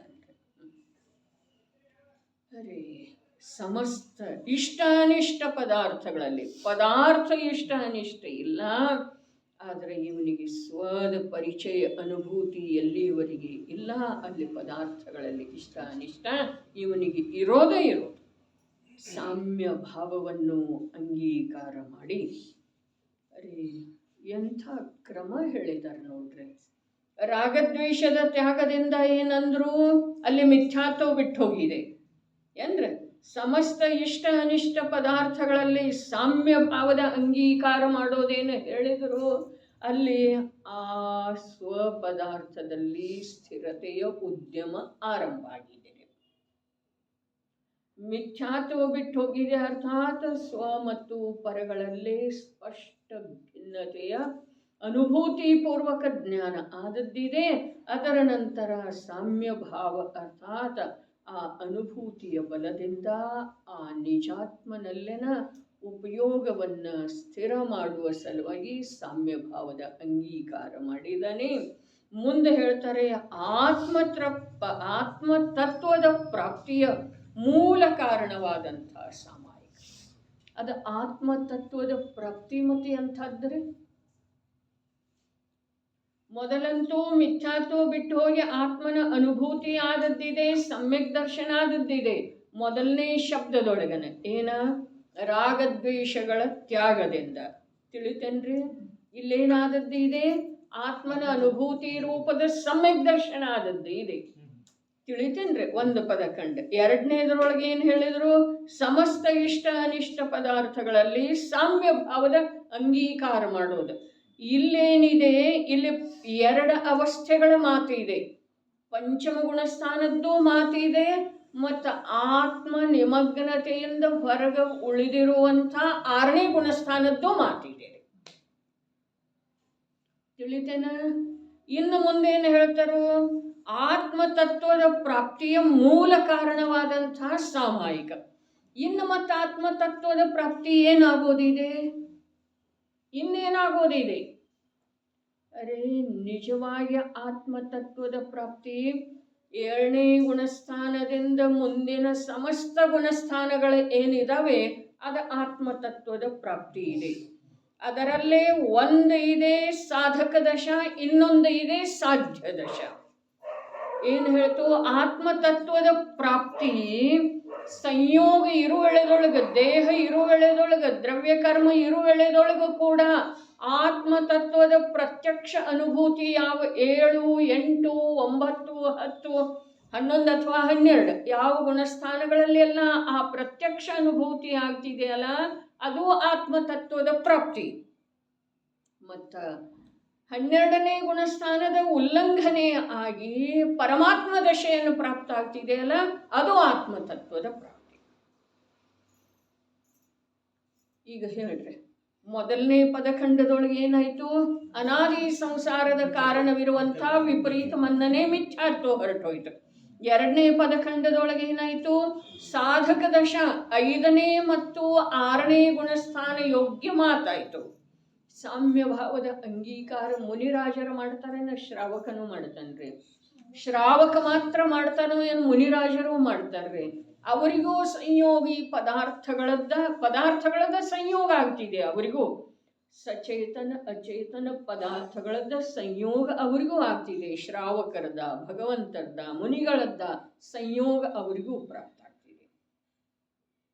ಅದರೊಳಗೆ ಅವರೇನು ಮಾಡಬೇಕಾಗ್ತಿದೆ, ಸಾಮ್ಯ ಭಾವ. ಇಷ್ಟ ಅನಿಷ್ಟ ಮನ್ನಿಸಬಾರದು. ಮನ್ನಿಸುವ ಮಾತಿಲ್ಲ, ಜ್ಞಾನದೊಳಗೆ ಬರಬಾರದು. ಇಷ್ಟ ಅನಿಷ್ಟ ಮನ್ನನೆ ಅಂತೂ ಹೋದದ್ದು ಇದೆ. ಮಿಥ್ಯಾತ್ವದ ಜೊತೆಗೆ ಇಷ್ಟ ಅನಿಷ್ಟವೆನ್ನುವ ಮನ್ನನೆ ಪದಾರ್ಥಗಳಿಗೆ ಸಂಬಂಧಿಸಿದ ಹಾಗೆ ಹೊರಟು ಹೋದದ್ದು ಇದೆ. ಅದರ ಜ್ಞಾನದೊಳಗೂ ಕೂಡ ಇಷ್ಟ ಅನಿಷ್ಟ ಕಾಣಿಸಬಾರದು. ಅದೇ ಆಸನ್ನ ಭವ್ಯ ಜೀವ ಸಂಘಸ್ಥ ಆಚಾರ್ಯ, ಸಂಘದ ನಾಯಕ ಆಚಾರ್ಯರಿಂದ ಯಾವ ಉಪದೇಶವನ್ನು ಗ್ರಹಣ ಮಾಡಿ ತೀವ್ರ ಪುರುಷಾರ್ಥ ಮಾಡಿ ಕೇವಲ ಜ್ಞಾನ ಪ್ರಾಪ್ತ ಮಾಡಿಕೊಳ್ಳುತ್ತಾನೋ ಅವರ ಕುರಿತಾಗಿ ಅನ್ಯ ಮುನಿಗೆ ಯಾವುದೇ ಪ್ರಕಾರದಿಂದ ಇಷ್ಟ ಅನಿಷ್ಟದ ಭಾವ ಜಾಗೃತ ಆಗಬಾರ್ದು. ಅದರ ಮಾತು ಹೀಗಿದೆ, ಇಷ್ಟ ಅನಿಷ್ಟದ ಭಾವ ಜಾಗೃತ ಆಗುವುದಿಲ್ಲ. ಈ ಮಾತು ಸತ್ಯ ಇದ್ರೂ ಆ ಪರಮಪದ ತನಗೂ ಪ್ರಾಪ್ತ ಆಗಬೇಕನ್ನುವಂಥ ಇಷ್ಟ ಬುದ್ಧಿ, ಈ ಅಪೂರ್ಣ ದಶೆ ತನ್ನದು ಬಿಟ್ಟು ಹೋಗ್ಬೇಕನ್ನುವಂಥ ಅನಿಷ್ಟ ಬುದ್ಧಿ ಎರಡೂ ಹೊರಟು ಹೋಗುವುದರಿಂದನ ಉತ್ಪನ್ನ ಆಗುವುದರಿಂದನ ಅನ್ರಿ ಅಥವಾ ಹೊರಟು ಹೋಗುವುದರಿಂದನ ಅನ್ರಿ. ಇಷ್ಟ ಬುದ್ಧಿ ಉತ್ಪನ್ನ ಆಯ್ತೇನಿಲ್ರಿ. ಆಚಾರ್ಯ ಭಗವಂತರು ಉಪದೇಶವನ್ನ ಸಂಘಸ್ಥ ಮುನಿಗಳ ಆಲಿಸ್ತಾ ಇದ್ದಾರೆ. ತಮ್ಮ ಹತ್ತಿರವೇ ಇರುವಂಥ ಓರ್ವ ಆಸನ್ನ ಭವ್ಯ ಜೀವ ಆ ಮುನಿ ಏನು ಮಾಡಿದ ಅಂತಂದ್ರೆ ಆ ಉಪದೇಶವನ್ನು ಆಲಿಸಿ ತೀವ್ರ ಪುರುಷಾರ್ಥ ಮಾಡಿ ಶ್ರೇಣಿ ಹಚ್ಚಿ ಕೇವಲ ಜ್ಞಾನವನ್ನು ಪ್ರಾಪ್ತ ಮಾಡಿಕೊಂಡ. ಅದನ್ನು ಅಲ್ಲೇ ಇರುವಂಥ ಇನ್ನೋರ್ವ ಮುನಿ ನೋಡಿದ ನಂತರ ಇಷ್ಟಾನಿಷ್ಟ ಬುದ್ಧಿಯ ಆಗದೇ ಇರೋದು, ಸಾಮ್ಯ ಭಾವ ಉಳಿಯೋದು, ಇದು ಒಂದು ಮಾತು. ಆದರೆ ಇಷ್ಟಾನಿಷ್ಟ ಬುದ್ಧಿ ಅವನಿಗೆ ಆಗೋದು, ಏನಾಗೋದ, ಧನ್ಯ ಇದೆ ಈ ಪ್ರಕಾರದ ಅವಸ್ಥೆ ನನ್ನ ಜೊತೆಯಲ್ಲಿ. ಈಗ ಆಚಾರ್ಯ ಗುರುವಿನ ಉಪದೇಶವನ್ನು ಕೇಳ್ತಾ ಇರುವಂಥ ಮುನಿ ಭಗವಂತ ಇಂದ ಸಾಕ್ಷಾತ್ ಕೇವಲ ಇಂದಲ್ಲ ಈಗ ಈಗ 1 ಗಂಟೆ ಮೊದಲು ಕೇಳಿದಂಥ ಈ ನನ್ನ ಜೊತೆಗೇನೋ ಉಪದೇಶ ಕೇಳಿದಂಥ ಈ ಮಹಾಮುನಿಯೇ ಈಗ ಕೇವಲಿ ಭಗವಂತ. ನನಗೆ ಕೂಡ ಅದೇ ಅವಸ್ಥೆ ಇಷ್ಟ ಇದೆ, ಈ ಅಪೂರ್ಣ ಅವಸ್ಥೆ ಇಷ್ಟ ಇಲ್ಲ. ಈ ಪ್ರಕಾರ ಇಷ್ಟಾನಿಷ್ಟ ಬುದ್ಧಿ ಆಯ್ತು. ಆದ್ರೆ ಆದ ನಂತರ ಸಾಮ್ಯಭಾವದ ಅಂಗೀಕಾರ ಆಯ್ತರೆ. ಏನಾಯ್ತು? ಆ ಯಾವ ಇಷ್ಟ ಕೇವಲ ಜ್ಞಾನದ ಸಲುವಾಗಿ ಇಷ್ಟ ಬುದ್ಧಿ ಉತ್ಪನ್ನ ಆಯ್ತಲ್ಲ, ಈ ಅಪೂರ್ಣ ದಶೆಯ ಸಲುವಾಗಿ ಅನಿಷ್ಟ ಬುದ್ಧಿ ಆಯ್ತಲ್ಲ, ಅವು ಎರಡರದ್ದು ಪ್ರಯೋಜನ ಸಾಧಿಸುವಂಥ ಪುರುಷಾರ್ಥ ಅವನಲ್ಲೇ ಹಾಗೆ ಅವನು ಸ್ವರೂಪದೊಳಗೆ ಸ್ಥಿರ. ಇದು ಸಾಮ್ಯ ಭಾವದ ಅಂಗೀಕಾರ ಆ ಸಾಧಕ ದಶೆಯಲ್ಲಿ ಅಲ್ಲೇ ಅವನಲ್ಲೇ ಇರ್ತಿದೆ. ಹಾಗೆ ಮಾಡುವುದರಿಂದ ಅವನಿಗೇನಾಗ್ತಿದೆ? ಆತ್ಮತತ್ವದ ಪ್ರಾಪ್ತಿ ಆಗ್ತಿದೆ. ಅಂದ್ರೆ ಕೇವಲ ಜ್ಞಾನನ ಆಗ್ತಿದೆನಾ? ಕೇವಲ ಜ್ಞಾನನೂ ಆಗಬಹುದು. ಮತ್ತು ವರ್ತಮಾನದಲ್ಲಿ ಈಗ ಈ ಸಮಯಕ್ಕೆ ಏನಾಯಿತು ಅಂತಂದ್ರೆ ಪ್ರತ್ಯಕ್ಷ ಆತ್ಮಾನಂದದ ಅನುಭವ ಆಗ್ತದೆ. ತಿಳಿತೇನ್ರಿ? 2ನೇ ಪದಖಂಡದೊಳಗೆ ಯಾರಿದ್ದಾರೆ? ಪಂಚಮ ಗುಣಸ್ಥಾನವರ್ತಿ ಶ್ರಾವಕನೂ ಇದ್ದಾನೆ, 7ನೇ ಗುಣಸ್ಥಾನದಿಂದ ಕೆಳಗೆ ಬಂದಿರುವಂಥ ಮುನಿಪುಂಗವನೂ ಇದ್ದಾನೆ, ಸಾಧುವನೂ ಇದ್ದಾನೆ. ಅವರ ಸಾಮ್ಯ ಭಾವ ಧಾರಣ ಮಾಡಿದರು ಅಂತಂದ್ರೆ ಇವು ಶ್ರಾವಕ ಇದ್ದವನಿಗೆ ಅತೀಂದ್ರಿಯ ಆನಂದದ ಅನುಭೂತಿಯನ್ನು ಉಣ್ಣಿಸುವಂಥ, ಪ್ರದಾನ ಮಾಡುವಂಥ ಆ ಆತ್ಮತತ್ವದ ಉಪಲಬ್ಧಿ 1 ಸಮಯ 2 ಸಮಯ 4 ಸಮಯ ಆಗ್ತಿದೇನೆಲ್ಲ ಪ್ರತ್ಯಕ್ಷ ಪ್ರಾಪ್ತಿ. ಮತ್ತು ಆ ಮುನಿ ಭಗವಂತ ಆ ಸ್ವರೂಪದಲ್ಲಿ ಸ್ಥಿರ ಆಗಿ ಹೋದ ಅಂತಂದ್ರೆ ಕೇವಲ ಜ್ಞಾನದ ಪ್ರಾಪ್ತಿ, ಅರ್ಥಾತ್ ನಿಜವಾಗಿ ಆತ್ಮತತ್ವದ ಪ್ರಾಪ್ತಿ ಆಯಿತು. ಅದಕ್ಕೆ ಮೂಲ ಕಾರಣ ಯಾವುದ? ಸಾಮಾಯಿಕ. ಸಾಮಾಯಿಕ ಅಂತಂದ್ರೆ ಏನು? ಸಾಮಾಯಿಕದ ಸಲುವಾಗಿ ರಾಗದ್ವೇಷ ಹೊರಟು ಹೋಗ್ಬೇಕಾಗೋದು, ಪದಾರ್ಥಗಳಲ್ಲಿನ ಇಷ್ಟ ಅನಿಷ್ಟ ಬುದ್ಧಿ ಬಿಟ್ಟೋಗಿ ಸಾಮ್ಯ ಭಾವ ಬರಬೇಕಾಗೋದು, ಮತ್ತು ಆತ್ಮತತ್ವದ ಪ್ರಾಪ್ತಿಯಾಗಬೇಕು. ಆತ್ಮತತ್ವದ ಪ್ರಾಪ್ತಿಯ ಸಲುವಾಗಿ ಇವೆರಡೂ ಆಗೋದು ಅವಶ್ಯಕ ಇದೆ. ಯಾವ ಎರಡು? ರಾಗದ್ವೇಷದ ತ್ಯಾಗ ಮತ್ತು ಇಷ್ಟಾನಿಷ್ಟ ಏನು ಇದೆಯೋ ಅದು ಹೊರಟೋಗಿ, ಪದಾರ್ಥಗಳಲ್ಲಿ ಯಾವ ಇಷ್ಟ ಅನಿಷ್ಟ ಬುದ್ಧಿ ಇದೆ ಅದು ಹೊರಟೋಗಿ ಸಾಮ್ಯ ಭಾವದ ಅಂಗೀಕಾರ. ಕಥನೆ ಯಾರಿಗಿದೆ? ನಮಗಿದೆ ಅಂದರೆ ನಮಗೆ ಇದೆ. ಏನು ಮಾಡೋದಿದೆ? ನಾವು ಆತ್ಮತತ್ವದ ಪ್ರಾಪ್ತಿ ಮಾಡಿಕೊಳ್ಳೋದಿದೆ. ಆತ್ಮತತ್ವದ ಪ್ರಾಪ್ತಿ ಮಾಡಿಕೊಳ್ಳಬೇಕಾದ್ರೆ ನಾವು ಈ ದೇಹದಿಂದ, ಈ ಸಂಯೋಗದಿಂದ ನಾನು ಭಿನ್ನ ಇದ್ದೇನೆ ಅನ್ನೋದರಿಂದ, ಈ ರಾಗದ್ವೇಷದಿಂದ, ಈ ವಿಕಾರಿ ಭಾವಗಳಿಂದ ನನ್ನ ತ್ರಿಕಾಲಿ ಸ್ವಭಾವ ಅತ್ಯಂತ ಅಸ್ಪೃಷ್ಟ ಇದೆ ಅನ್ನುವಂಥ ಜ್ಞಾನದ ಸೂಕ್ಷ್ಮತೆಯಿಂದ, ತೀಕ್ಷ್ಣತೆಯಿಂದ, ಭೇದ ಜ್ಞಾನದ ಬಲದಿಂದ ಪ್ರತ್ಯಕ್ಷ ಆತ್ಮನ ಅನುಭೂತಿ ಮಾಡಿಕೊಳ್ಳೋಣ. ಈ ಕಾರ್ಯದೊಳಗ ನಾವು ತನ್ಮಯ ಆದೆವು, ಉದ್ಯಮಶೀಲ ಆದೆವು ಅಥವಾ ಯಶಸ್ವಿ ಆದೆವು ಅಂತಂದ್ರೆ ಈ ಉಪದೇಶ ನಮಗೆ ತನ್ಮಯ ಆಗಬೇಕು. ಆ ತನ್ಮಯ ಆಗೋದು ಅರ್ಥಾತ್ ರುಚಿ, ಉದ್ಯಮಶೀಲ ಆಗೋದು ಅರ್ಥಾತ್ ಜ್ಞಾನದೊಳಗೆ ಕಾರ್ಯ ಮಾಡೋದು, ಮತ್ತು ಯಶಸ್ವಿ ಆಗೋದು ಅರ್ಥಾತ್ ಪ್ರತ್ಯಕ್ಷ ಆತ್ಮನ ಅನುಭೂತಿ. ಹೀಗಾಯ್ತು ಅಂತಂದ್ರೆ ಈ ಉಪದೇಶ ನಮ್ಮ ಸಲುವಾಗಿದೆ. ಮೇಲೆ ಶ್ಲೋಕದ ಸಲುವಾಗಿ ನೀಡಿರುವಂಥ ಉತ್ಥಾನಿಕೆಯ ಮುಖ್ಯತೆಯಿಂದ ಈ ಶ್ಲೋಕ ನೋಡಿದ್ದೆ. ಆದ್ರೆ ಈ ಉಪದೇಶ ಪಂಚಮ ಗುಣಸ್ಥಾನವರ್ತಿ ಶ್ರಾವಕ ಮತ್ತು ಅದರೊಳಗಿರುವಂಥ ಮರ್ಮವನ್ನು ಅರಿಸ್ತಾ ಹೋದ್ರೆ, ತಿಳ್ಕೊಳ್ತಾ ಹೋದ್ರೆ ಈ ಉಪದೇಶ ಮುನಿ ಭಗವಂತರಿಗೂ ಇದೆ, ಶ್ರಾವಕನಿಗೂ ಇದೆ, ಸಮ್ಯಕ್ ದೃಷ್ಟಿಗೇನೂ ಇದೆ, ನಮಗೂ ಇದೆ. ಏನ? ರಾಗದ್ವೇಷಗಳ ತ್ಯಾಗದಿಂದ ಯಾರು ಬಂದರಲ್ಲಿ? 4ನೇ ಗುಣಸ್ಥಾನಾವರ್ತಿ ಸಮಸ್ತ ಇಷ್ಟ ಅನಿಷ್ಟ ಪದಾರ್ಥಗಳಲ್ಲಿ ಸಾಮ್ಯ ಭಾವವನ್ನು ಅಂಗೀಕಾರ ಮಾಡಿ ಅಲ್ಲಿ ಯಾರು ಬಂದರು? 5ನೇ 6ನೇ ಗುಣಸ್ಥಾನಾವರ್ತಿ. ವನದೊಳಗೆ ಇರಲಿ, ಬೇಕಾದರೆ ನಗರದೊಳಗಿರಲಿ, ಯಾವ ಸಾಧಕ ಅದನಲ್ಲ ಇಬ್ಬರೂ ಬಂದರ್ರಿ. ಮುಂದೆ ಆತ್ಮತತ್ವದ ಪ್ರಾಪ್ತಿಯ ಮೂಲ ಕಾರಣ, ಆತ್ಮತತ್ವದ ಪ್ರಾಪ್ತಿ ಅಂಥೇಳಿ ಹೇಳಿದ್ರೆ ಪ್ರತ್ಯಕ್ಷ ಆತ್ಮನ ಅನುಭೂತಿ ರೂಪದ 7ನೇ ಗುಣಸ್ಥಾನ. 7, 8, 9, 10 11 ಮತ್ತು 12, 11ರಿಂದ 12 ಇಲ್ಲ, ಆದರೂ ಕೂಡ 11 ಅನ್ರಿ ಅಥವಾ 12 ಅನ್ರಿ, ಈ ಎಲ್ಲ ಗುಣಸ್ಥಾನಗಳಲ್ಲಿ ಏನಾದದ್ದಿದೆ? ಆತ್ಮತತ್ವದ ಪ್ರಾಪ್ತಿಯಾದದ್ದು ಇದೆ. ಇದು ಒಂದು ಭಾಗದೊಳಗೆ ಇವರೆಲ್ಲ ಬಂದರು. ಇನ್ನೊಂದು ಭಾಗದೊಳಗ ಪರಮಾತ್ಮ ದಶೆಗೆ ಪ್ರಾಪ್ತ ಆಗಿರುವಂಥವ್ರು ಯಾರದಾರು ಅವರಿಗೆ ಆತ್ಮತತ್ವದ ಪ್ರಾಪ್ತಿ. ಹಾಗಾದರೆ ಇಲ್ಲಿ ಪರಮಾತ್ಮ ದಶೆ, ಅರೇ ನಿಖಲ ಪರಮಾತ್ಮ ದಶೆ, ಕೃತಕೃತ್ಯ ಶುದ್ಧ ಭಗವಂತ ದಶೆ ಇವನಿಗೆ ಅಪೇಕ್ಷತೆ ಇದೆ. ಯಾವನ ಸಲುವಾಗಿ? ಶಿಕ್ಷಾವ್ರತದೊಳಗೆ ಮೊದಲನೇದು ಸಾಮಾಯಿಕ ಹೇಳ್ತಾ ಇದ್ದಾರಲ್ಲ, ಆ 5ನೇ ಗುಣಸ್ಥಾನವರ್ತಿಗೆ ಅಪೇಕ್ಷತೆ ಯಾವುದಿದೆ?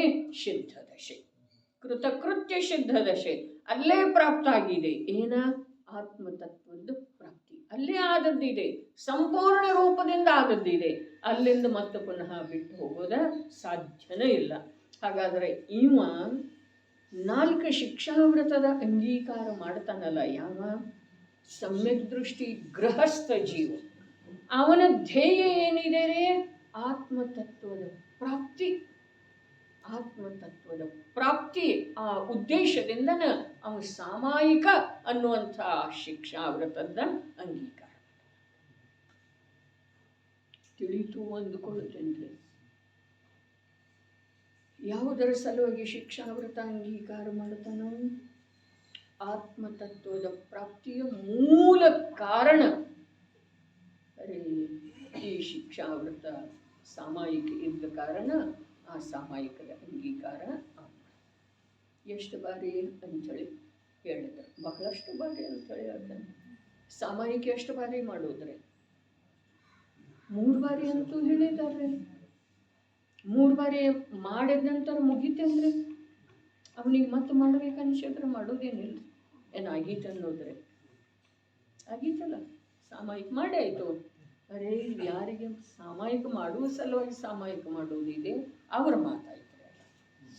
ಯಾರಿಗೆ ಆತ್ಮತತ್ವದ ಪ್ರಾಪ್ತಿಯ ಸಲುವಾಗಿ ಕಾರ್ಯ ಮಾಡೋದಿದೆ ಅವರು ಮತ್ತೆ ಮಾಡ್ತಾರೆ. ಯಾವಾಗ ಬೇಕಾವ ನೋಡ್ರಿ. ಅಷ್ಟಮಿ ಚತುರ್ದಶಿ ದಿವಸ ಅಥವಾ ಏನೋ ಒಂದು ಸಂಕಲ್ಪ ಮಾಡ್ಕೊಂಡಿರ್ತಾನೆ. ಪರ್ವತಿಥಿ ದಿವಸ ಊಟ ಮಾಡಿದ ನಂತರ ನೀರು ಕುಡಿದ್ರೆ ಸಾಯಂಕಾಲ 5 ಗಂಟೆ ತನಕ ನೀರು ಕುಡಿಯೋದಿಲ್ಲ. ಇದು ಅವನ ಮಾತಾಯ್ತಾರೆ. ಮತ್ತು ಯಾವ ಸಂಕಲ್ಪ ಮಾಡ್ಕೊಂಡಿಲ್ಲ ಅವು ಮತ್ತೆ ಅವಶ್ಯಕ ಇಲ್ದಿದ್ರೂ ಕುಡಿತಾನೇನಿಲ್ರಿ. ಹಾಗೆ ಈ ದೃಷ್ಟಾಂತ ವಿಪರೀತ ಇದೆ, ಉಲ್ಟಾ ಇದೆ. ಆದರೆ ಯಾವ ನಿಯಮ ತಗೊಂಡು 3 ಸರಿ ಸಾಮಾಯಿಕ ಮಾಡ್ತೇನೆ ಅಂತ ನಾವು 3 ಸರಿ ಮಾಡ್ತಾನೆ ರೀ. ಅವ ಯಾವ ಪ್ರಕಾರ ಊಟ ಮಾಡಿದ ಮೇಲೆ ನೀರು ಕುಡ್ದ ಅಂತಂದ್ರೆ 5 ಗಂಟೆ ತನಕ ಇಲ್ಲ. ಆ ಪ್ರಕಾರ ಯಾವ ನಿಯಮ ತಗೊಂಡು ಸಾಮಾಯಿಕ ಮಾಡ್ತಾ ಇದ್ದಾನಲ್ಲ, ಅವ್ನು ಮುಂಜಾನೆ ಮಾಡಿದ ಅಂತಂದ್ರೆ ಮತ್ತೆ 12 ಗಂಟೆ ತನಕ ಇಲ್ಲ. ಮತ್ತಿನ್ನು ಯಾವಂದ ನಿಯಮ ಇಲ್ಲಲ್ಲ, ಅವು ಯಾವ ಪ್ರಕಾರ ಮತ್ತೆ ಯಾವಾಗ ಬೇಕಾದಾಗ ನೀರು ಹಾಲು ಏನು ಯಾರು ಬಂದರು ಗೆಸ್ಟ್ ಬಂದರು ಅವ್ರ ಜೊತೆ ಜ್ಯೂಸ್ ಎಲ್ಲ ಕುಡಿತಾನಲ್ಲ. ಹಾಗೆಯೇ ಇವು ಯಾವ ನಿಯಮದ ಸಲುವಾಗಿ ಸಾಮಾಯಿಕ ಮಾಡ್ತಾ ಇಲ್ಲಲ್ಲ, ಅವ ಮತ್ತೆ ಏನು ಮಾಡ್ತಾನೆ? ಖಾಲಿ ಇದ್ದ ಅಂತಂದ್ರೆ ಸಾಮಾಯಿಕ ಕೂಡ್ತಾನೆ. ಕೆಲಸ ಹೊರಗಡೆ ನಡೆದ್ರೂ ಕೂಡ ಒಳಗೆ ಆತ್ಮತತ್ವದ ಪ್ರಾಪ್ತಿಯ ಸಲುವಾಗಿ ಆ ಆತ್ಮತತ್ವದ ಮಹಿಮೆಯನ್ನು ಪುನಃ ಜ್ಞಾನದ ಭೂಮಿಕೆಯೊಳಗೆ ತಂದುಕೊಳ್ಳುತ್ತಾನೆ. ಅರೆ ಇದೆಲ್ಲ ಕಥನರೇ. ಸಮ್ಯಕ್ ದೃಷ್ಟಿ ಜೀವನಿಗೆ 2 ಕಾರ್ಯ ಆಗಿ ಹೋಗಿರುವಂಥ ಜೀವನಿಗೆ ರಾಗದ್ವೇಷ ಹೊರಟೋಗಿದ್ದಾವೆ. ಸಮಸ್ತ ಇಷ್ಟ ಅನಿಷ್ಟ ಪದಾರ್ಥಗಳಲ್ಲಿ ಸಾಮ್ಯ ಭಾವ ಬಂದುಬಿಟ್ಟದ್ದು ಇದೆ. ಅಂತಹ ಜೀವನಿಗೆ ಸಾಮಾಯಿಕ ಬಹಳಷ್ಟು ಬಾರಿ ಆಗ್ತಿದೆ. ಇಷ್ಟೇ ಅಂಥೇಳಿ ಹೇಳಲಿಕ್ಕೆ ಬರೋದಿಲ್ಲ. ಇಷ್ಟು ಸಮಯನ ಅಂಥೇಳಿ ಹೇಳಲಿಕ್ಕೆ ಬರೋದಿಲ್ಲ. ಅರೇ ಅಲ್ಲಿ ಹೇಳಿದರೆ ಭೂಮಿಕೆಗೆ ಅನುಸಾರವಾಗಿ ಸಾಮಾಯಿಕ ಉತ್ತಮ ಮಧ್ಯಮ ಜಘನ್ಯ ಹೇಳಿದ್ದಾರೆ. ಉತ್ತಮ ಎಷ್ಟ? ಉತ್ತಮ 6 ಗಳಿಗೆದ. ಮಧ್ಯಮ ಎಷ್ಟ? 4 ಗಳಿಗೆದ. ಜಘನ್ಯ ಎಷ್ಟ? 2 ಗಳಿಗೆದ. ಇದೆಲ್ಲ ಆಗಮದಲ್ಲಿ ಹೇಳಿದರೆ. ಹಾಗಾದ್ರೆ ನಾವು ಅಷ್ಟು ಗಡಿಯಾರ ಹಚ್ಕೊಂಡು ಇಷ್ಟು ಸಮಯ ಅಂಥೇಳಿ ಮಾಡ್ತಾನೆ ಅಂದರೆ ಹಾಗೆ ಮಾಡುವುದಿಲ್ಲ. ಹಾಗಾದ್ರೆ ಕಥನ ಹಾಗೆ ಇರ್ತಿದೆ ರೀ. ಅವನಲ್ಲಿ ಎಷ್ಟೆಷ್ಟು ಆತ್ಮತತ್ವದ ಪ್ರಾಪ್ತಿ ಆಗ್ತಾ ಹೋಗ್ತಿದೆಯೋ ಅಷ್ಟಷ್ಟು ಅವನು ಮತ್ತೆ ಅದೇ ಉದ್ಯಮದೊಳಗೆ ಅರೆ 2 ಗಳಿಗೆ 4 ಗಳಿಗೆ 6 ಗಳಿಗೆ ಅದರ ಸಂಪೂರ್ಣ ಆರಂಭದ ತ್ಯಾಗ ಮಾಡಿ ಕೂಡುವ ಮಾತಾಯ್ತ್ರಿ. ಆದರೆ ಅಲ್ಲಿ ಸಾಮಾಯಿಕ ನಿಜವಾಗಿ ಎಷ್ಟಾಗ್ತಿದೆ ಅನ್ನೋದು ಅವನವನ ಪುರುಷಾರ್ಥದ ಮೇರೆಗೆ ಅವನವನ ಪುರುಷಾರ್ಥವನ್ನು ಅವಲಂಬಿಸಿ ಆಗ್ತಿದೆ ರೀ. ಸಾಮಾಯಿಕ ಶಬ್ದದ ಅರ್ಥ ಏನ? ಆತ್ಮತತ್ವದ ಪ್ರಾಪ್ತಿ. ಯಾರಿಗೆ? ಪರ್ಯಾಯಕ್ಕ. ಆತ್ಮತತ್ವದ ಪ್ರಾಪ್ತಿ ಅಂದ್ರೆ ಆತ್ಮ ಹೇಗಿದಾನೋ 3 ಕಾಲದಲ್ಲೂ ಬದಲಾಗದೇ ಇರುವಂಥ ಯಾವ ಸ್ವರೂಪ ಅವನದಿದೆಯೋ ಆ ಸ್ವರೂಪ ಪರ್ಯಾಯದೊಳಗ ವ್ಯಕ್ತ ರೂಪದಿಂದ ಅನುಭವದಲ್ಲಿ ಬರುವುದರ ಹೆಸರ ಸಾಮಾಯಿಕ.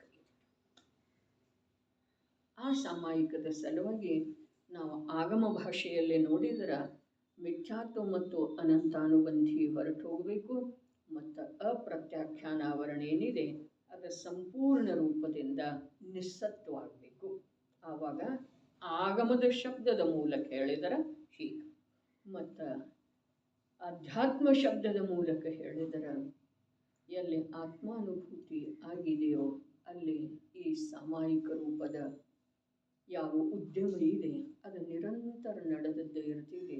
ಅವನು ಪುರುಷಾರ್ಥದ ಅನುಸಾರ ಅವನಿಗೆ ಆತ್ಮತತ್ವದ ಪ್ರಾಪ್ತಿ ಬಹಳಷ್ಟು ಬಾರಿ ಮೇಲಿನ ಮೇಲೆ ಆಗ್ತಾ ಇರ್ತಿದೆ. ಬಹಳಷ್ಟು ಬಾರಿ ಆಗಿ ಸತತ ಯಾವಾಗ ಆಗಲಿ ಅಂಥೇಳಿ ಅನ್ನಿಸ್ತಿದೆಯಲ್ಲ ಆವಾಗ ಗೃಹಸ್ಥಾವಸ್ಥೆಯನ್ನು ತ್ಯಾಗ ಮಾಡಿ ಅವ ಮುನಿ ದೀಕ್ಷೆಯ ಅಂಗೀಕಾರ.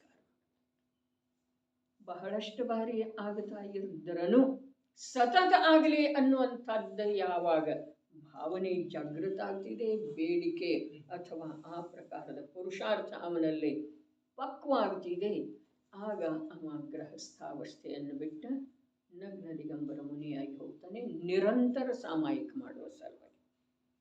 ಸಾಮಾಯಿಕ ಅಂದರೆ ಏನು? ಆತ್ಮತತ್ವದ ಪ್ರಾಪ್ತಿ. ಪ್ರಾಪ್ತಿ ಯಾರಿಗಾಗೋದ? ಪರ್ಯಾಯಕ, ಪ್ರಗಟ ಪರ್ಯಾಯಕ. ಏನಾಗೋದ? ಆತ್ಮ ಹೇಗಿದೆಯೋ ಹಾಗೆ ತಾನು 3 ಕಾಲದಲ್ಲೂ ತನ್ನ ಸ್ವರೂಪ ಹೇಗಿದೆಯೋ ಹಾಗೆ ಅನುಭವದೊಳಗೆ ಬರೋದು ವ್ಯಕ್ತ ರೂಪದಿಂದ ಅನುಭವದಲ್ಲಿ ಬರೋದರ ಹೆಸರೇನಿದೆ? ಪ್ರಾಪ್ತಿ. ಆ ಪ್ರಾಪ್ತಿ ಅಂದ್ರನ ಸಾಮಾಯಿಕ ಇದೆ. ಆ ಸಾಮಾಯಿಕ ಬಹಳಷ್ಟು ಬಾರಿ ಮಾಡ್ತಾನ್ರಿ ಇವ. ಕೂತ್ಕೊಂಡನ ಮಾಡಬೇಕಾಗಿಲ್ಲ, ಸಂಪೂರ್ಣ ಆರಂಭದಿಂದ ನಿವೃತ್ತ ಆಗ್ಯನ ಮಾಡಬೇಕಾಗಿಲ್ಲ. ಆದರೆ ಸಂಪೂರ್ಣ ಆರಂಭದಿಂದ ನಿವೃತ್ತ ಆಗ್ಯಂತೂ ಅವನು ಮಾಡ್ತಾನೆ ತ್ರಿಸಂಧ್ಯಾ ಸಮಯದೊಳಗೆ. ಉಳಿದ ಹಾಗೆ ಉದ್ಯಮ ಅವನದ ಸತತ ಇರ್ತಿದೆ. ಈ ಪ್ರಕಾರ ಸಾಮಾಯಿಕದ ಸ್ವರೂಪ ಇದೆ.